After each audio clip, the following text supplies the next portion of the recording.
అదే RTV app వార్తల్ని క్షణాల్లో చదివే అవకాశం ఉంటుంది. ఒక న్యూస్ పేపర్, ఒక టెలివిజన్ ఛానల్ మీ చేతుల్లో ఎప్పుడూ ఉంటాయి. పిఠాపురం మండలం బి కొత్తూరు గ్రామంలో 14 కోట్ల రూపాయలు అవినీతి స్కామ్. ఇది 2000 నుంచి 2022లో అప్పుడున్న ఏపీఎం ఆ పేర్లు మీకు తెలుస్తాయి.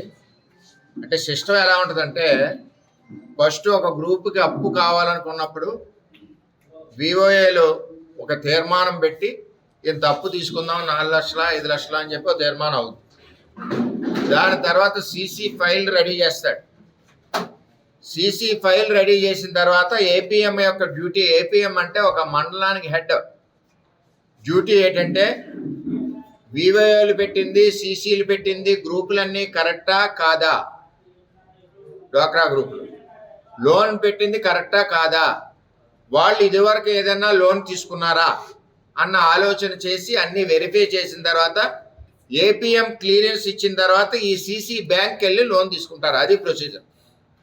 APM is the supreme of the mandal. ఈ మండలంలో డ్వాక్రాలకు సంబంధించిన ఏవైతే జరుగుతాయో వాటన్నిటికీ ముఖ్య అధికారి ఎవరంటే ఏపీఎం. ఆ ఏపీఎంకి వచ్చేసరికి ఆ టైంలో ఉన్న ఏపీఎం ఎవరైతే ఉన్నారో 2000 నుంచి 2022 ఈ మండలంలో ఈ స్కామ్ జరిగినప్పుడు వాళ్ళు ముఖ్య సూత్రధారులు. అంటే చాలా సైట్లకి ఇట్లన్నీ కొనుక్కున్నారు. ఈ స్కామ్ ఎలా జరిగిందంటే మొత్తం 190 గ్రూపుల్ని ఇన్వాల్వ్ చేశారు. కొత్తూరు పేరులో కొత్తూరు గ్రూపులో ఎల్లన్పురం ఉన్నారు, చేబ్రోలు ఉన్నారు, ఎర్రాయిపేట ఉన్నారు. ఇక్కడ ఒక జిల్లా అంతా స్కామ్. ఇది ఎక్కడెక్కడో పేర్లు. పార్లమెంట్ అంతా జగన్నాథపురం ఉన్నారు, రామకృష్ణాపురం ఉన్నారు, కాకినాడ ఉన్నారు, పులిమేరు.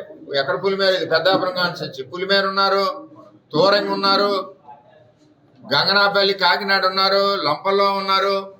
టోటల్ పార్లమెంట్లో ఉన్న నియోజకవర్గాల్లో ఉన్న అన్ని గ్రూపుల్ని దగ్గర 200 గ్రూపులు అన్ని కలిపి 8 బ్యాంకులు, హెచ్డిఎఫ్సి కాదు, గవర్నమెంట్ బ్యాంకులన్నీ, ఐఓబి, ఇవన్నీ కలిపి ఒకే వ్యక్తి మీద 2 లోన్లు 3 లోన్లు, వాళ్ళకి తెలియదు 6 లోన్లు కూడా ఉన్నాయి. ఇదిగో బ్యాంక్ నుంచి వచ్చిన నోటీసులు. ఎవరి పేరు? సీకోటి మరియమ్మ, అంతా ఎస్సీ లేడీస్. మరియం పేరుని 4,35,000 డ్రా చేశారు. ఇప్పుడు ఆ బ్యాంక్ కూడా వచ్చి ఈవెన్ కట్టమంటున్నాడు. దీనికి ఆల్రెడీ దర్యాప్తుకి మేము ఇచ్చాం. ఎందుకో మరి ఆ ఏపీఎంని చూసి అందరూ కూడా భయపడతా ఉన్నారు. దర్యాప్తు జరగట్లేదు. ఇది ప్రెస్ ద్వారా తెలియజేస్తున్నా. ఒక్క పిఠాపురం నియోజకవర్గంలో ఒక మండలంలో 14 కోట్ల రూపాయలు. నేను ఈవేళ డ్వాక్రా సంఘాలందరినీ అడుగుతున్నాను, మా నియోజకవర్గంలో ఉన్న సంఘాలందరినీ కూడా మీ మీద ఎన్ని లోన్లు ఉన్నాయో వెరిఫై చేసుకోండి. అధికారులకు ఉత్తరం రాసివ్వండి, మా మీద ఎన్ని లోన్లు ఉన్నాయి మీరు సమాధానం చెప్పమని మీ కన్సల్ట్ ఏపీఎంని అడగండి. లేదనుకుంటే చిక్కుల్లో పడతారు. ఇదంతా వైఎస్ఆర్సీపీ గవర్నమెంట్లో మరి జగన్మోహన్ రెడ్డి పరిపాలనలో జరిగిన స్కామ్లు. ఇదిగో కొంగు ఈశ్వరి 6 లోన్లు, అంటే 6 నాళ్ళు. బుద్ధ కుమారి 5. ఇంకా చాలా ఉన్నాయి. ఇగో ఎన్ని లోన్లు ఉన్నాయి? 4 3 అంటే ఆ సైట్లు అవి కొనుక్కున్నారు. ఆ సైట్లకి ఎంత డబ్బు కావాలంటే అంత డబ్బు బ్యాంకుల్లో పెట్టి వాయించేశారు మాట. ఇదిగో 512 లోన్లు తీసుకున్నారండి. ఆ రోజు సంఘాలు ఎవరో, ఆ రోజు సీసీ ఎవడో, ఆ రోజు ఏపీఎం ఎవడో, అంటే మండలానికి ఇన్ఛార్జి ఏపీఎం ఉంటారు. ఆ ఏపీఎందే రెస్పాన్సిబిలిటీ. ఆ ఏపీఎంని వదిలేసి చుట్టూ తిప్పుతున్నారు. ఇంటికి వెళ్ళి బతిమాలడం, అది బతిమాలడం. నేను కూడా రేపు ప్రిన్సిపల్ సెక్రటరీ గవర్నమెంట్కి కూడా నేను రేపు అమరావతి వెళ్ళినప్పుడు వీటన్నిటి మీద ఇచ్చి తరో ఎంక్వైరీకి ఈ కనెక్టెడ్ డిపార్ట్మెంట్ని కూడా నేను చేస్తాను. ఇదే కాకుండా రాష్ట్ర వ్యాప్తంగా ప్రభుత్వం ఒకసారి పేదవాళ్ళని నష్టం జరగకుండా వెరిఫై చేయవలసిన బాధ్యత ఉంది. ఈ గవర్నమెంట్, మన గవర్నమెంట్ ఏదైతే ఉందో, వైఎస్ఆర్సీపీ గవర్నమెంట్ 2019 నుంచి 2024 వరకు ఏదైతే ఉందో ఆ టైంలో ఉన్న ఇచ్చిన లోన్స్, ఆ కన్సల్ట్ ఏపీఎంలు, డిఆర్డిఏ, పీడీలు, కన్సల్ట్ ఆఫీసర్స్ ఆ సిస్టమ్ ఏదైతే ఉందో అప్పుడున్న సిస్టమ్ అంతా మరి ఒకసారి వెరిఫికేషన్ చేసి రాష్ట్ర వ్యాప్తంగా కూడా చూడకపోతే కొన్ని వందల కోట్ల స్కామ్ డ్వాక్రా గ్రూపుల్లో జరిగింది. ఎందుకు జరిగిందో చెప్తున్నానండి. వీళ్ళందరికీ ముఖ్యమంత్రి గారు ఏం చెప్పేశారంటే మన ప్రభుత్వం వచ్చాక కొట్టేస్తామని చెప్పారు లేదా, లోన్లన్నీ రద్దు చేస్తామని తెలియజేశారు. ఇంటర్నల్ కావచ్చు, అఫీషియల్ కావచ్చు, ఇంకోలా కావచ్చు. అయితే ఈ డబ్బంతా ఇప్పుడు దోసేస్తారు, రేపు ఇంకా రద్దు చేసేస్తాడు. కాబట్టి జగన్మోహన్ రెడ్డి ఇంకెవరికి సమాధానం చెప్పకూడదని వెళ్ళారు.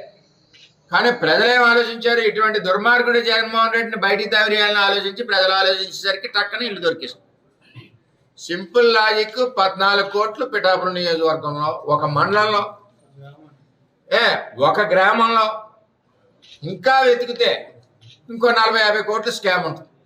నేను అనడం ఏంటంటే పిఠాపురం నియోజకవర్గంలో 3 మండలాలు 2 టౌన్లు వెరిఫై చేయాలి. ఒకటి రాష్ట్ర వ్యాప్తంగా ఈ డ్వాక్రా సంఘాల లోన్లు వైఎస్ఆర్సీపీ ప్రభుత్వం ఉన్నప్పుడు ఇచ్చిన అన్నిటి మీద కూడా ఒకసారి వెరిఫై చేయాలి. ఇక్కడ ఏంటంటే లబ్ధిదారుడు ఎవరైతే ఉన్నారో సంఘానికి గ్రూప్కి ఒక లోన్ వస్తుంది. వాళ్ళకి తెలియకుండా ఏపీఎంలు సీసీలు కలిపి 2 3 4 లోన్లు తీసుకున్నారు. ఇప్పుడు బ్యాంకర్స్ ఏం చేస్తున్నారు, నోటీసులు వీళ్ళకి పంపుతున్నారు. ఇక్కడ ముందు నోటీసులు వచ్చినాయి కాబట్టి ఇక్కడ ముందు మా దగ్గర బయటపడింది. ఇక్కడ బ్యాంకర్ల హస్తం కూడా ఉంటుంది. అంచేత దీని మీద సిఐడి ఎంక్వైరీ చేయించి, విజిలెన్స్ ఎంక్వైరీ 2 ఎంక్వైరీలు చేయించి రాష్ట్ర వ్యాప్తంగా, ముఖ్యంగా ఫస్ట్ ఇమీడియట్గా పిఠాపురం మండలంలో అప్పుడున్న ఏపీఎం అప్పుడున్న సిసి వాళ్ళ మీద ఎంక్వైరీ చేసి వీళ్ళు ఒకటి లెటర్ రాస్తారు. ఏపీఎం కూడా కొన్ని సంతకాలు పెడుతుంది. ఏపీఎం నాలెడ్జ్ లేకుండా ఏది కూడా డ్వాక్రాలకు సంబంధించి మూవ్ అవ్వడానికి వీల్లేదు. ఇమీడియట్ ఆఫీసర్ ఎవరంటే ప్రభుత్వం, ఏపీఎం వీళ్ళందరూ కలిసి మూకుమ్మడిగా చేసిన స్కామ్ ఇది. అంచేత వీటన్నిటి మీద దర్యాప్తు చేసి సిఐడి ఎంక్వైరీ చేయాలి, విజిలెన్స్ ఎంక్వైరీ చేయాలి, ఏ కనెక్టెడ్ ఎంక్వైరీస్ ఉన్నాయో చేసి ఇక్కడే కాకుండా రాష్ట్ర వ్యాప్తంగా ప్రభుత్వం ఒకసారి చూస్తే, ఎంచేతంటే వీళ్ళందరూ ఎస్సీలు, చాలా మంది మెజారిటీ బీసీలు ఉన్నారు, పేదవాళ్ళు. చంద్రబాబు నాయుడు గారు పెట్టిన డ్వాక్రాల సంగతి పెట్టి వీళ్ళు ముందుకెళ్తా ఉన్నారు. ఇవాళ ఇక్కడ డిప్యూటీ సీఎం పవన్ కళ్యాణ్ గారు ఉన్నారు. పవన్ కళ్యాణ్ గారు ఉన్న నియోజకవర్గంలో వైఎస్ఆర్సీపీ ప్రభుత్వంలో జరిగిన అవినీతి, దాన్ని డబ్బు కట్టమని వేల వస్తుందంటే మాకు మచ్చొచ్చి పరిస్థితుల్లో మేము ఉన్నాం. ఈ స్కామ్కి సంబంధించి జగన్మోహన్ రెడ్డి బాధ్యుడు. అప్పుడు వాళ్ళు దోచుకున్న డబ్బు ఏదోలాగా ఇది మాఫీ చేస్తే మనం లబ్ధి పొందామని ఆఫీసర్లు ఆలోచించిన డబ్బు, ఏపీఎం సిసి వీళ్ళు అని చేత అప్పుడు దోచుకున్న డబ్బు, అప్పుడు 4 సార్లు లోన్లు తీసుకున్న డబ్బు, వీటన్నిటి మీద ఎంక్వైరీ చేయాలని చెప్పి ప్రభుత్వాన్ని డిమాండ్ చేస్తున్నాం. ఇది చంద్రబాబు నాయుడు గారికి ఇస్తాం, పవన్ కళ్యాణ్ గారికి కూడా ఈ డీటెయిల్స్ అన్ని కూడా నేను పంపిస్తాను. అని చేత దీని మీద తక్షణం చేసి ఆ బ్యాంకర్స్ అప్పులు ఏదైతే ఉన్నాయో అప్పుడున్న ఆఫీసర్లతో బ్యాంక్ డబ్బులు అప్పులు కట్టించవలసిన బాధ్యత మరి జిల్లా యంత్రాంగం పీడీ ఎవరైతే ఉంటారో వాళ్ళు, లేదా రాష్ట్ర యంత్రాంగం గవర్నమెంట్ నుంచి ఎవరైతే ఉంటారో ప్రిన్సిపల్ సెక్రటరీ గారు దీని మీద యాక్షన్ తీసుకోవాలని చెప్పి మేము తెలియజేస్తున్నాం. ఈ స్కామ్ జరిగింది 2019 వైసీపీ గవర్నమెంట్ వచ్చి 2024 మధ్యన వచ్చిన స్కామ్లు ఇవన్నీ. ఇది జరిగింది 2020 నుంచి 22 మధ్యన జరిగింది. గుర్తుపెట్టుకోండి. అంటే జగన్మోహన్ రెడ్డి ఉన్నప్పుడు ఆఖరికి డ్వాక్రా మహిళలను కూడా వదలలేదు. ఒక్కొక్కరి మీద 3 4 లోన్లు తీసుకుని అప్పుడున్న లీడర్స్ కానివ్వండి, ఎమ్మెల్యేలు కానివ్వండి, అధికారులు కానివ్వండి, అందరూ కుమ్మక్కై దోసేసిన డబ్బు ఇది. 14 కోట్ల రూపాయలు ఒక గ్రామంలో అవినీతి. ఒక గ్రామంలో, మిగిలిన గ్రామాలన్నీ వెరిఫై చేస్తే మొత్తం అవినీతి తెలుస్తుంది. రాష్ట్ర వ్యాప్తంగా వెరిఫై చేస్తే 100 కోట్లు డ్వాక్రా సంఘాల్లో జగన్మోహన్ రెడ్డి నగ్గాక 2024 వరకు మా ప్రభుత్వం వచ్చి ముందు జరిగిన స్కామ్లు 100 కోట్లు ఉంటాయి ఈ రాష్ట్ర వ్యాప్తంగా. దయచేసి connected principal secretary department government అంతా కూడా దీని మీద ఎంక్వైరీ చేయాలని చెప్పి పిఠాపురం తెలుగుదేశం పార్టీ డిమాండ్ చేస్తుంది. ఇవే విషయాలు అన్నీ కూడా చంద్రబాబు నాయుడు గారి దృష్టికి, ఉప ముఖ్యమంత్రి మా పవన్ కళ్యాణ్ గారి దృష్టికి కూడా మేము ఎంక్వైరీ చేయించమని చెప్పి కూడా నేను రిప్రజెంటేషన్లు ఇస్తానని చెప్పి నేను తెలియజేస్తున్నా. దీనికి బాధ్యులందరూ కూడా వీళ్ళందరికీ బ్యాంక్ నుంచి నోటీసులు వచ్చినాయమ్మా మీ అందరికీ? మీరు తీసుకున్నారా ఈ డబ్బు? లేదు. మరిన్ని వీడియోస్ కోసం ఛానల్ ని సబ్స్క్రైబ్ చేయండి, లేటెస్ట్ అప్డేట్స్ కోసం వాట్సాప్ ఛానల్ ని ఫాలో చేయండి అండ్ లింక్ డిస్క్రిప్షన్ లో ఉంది.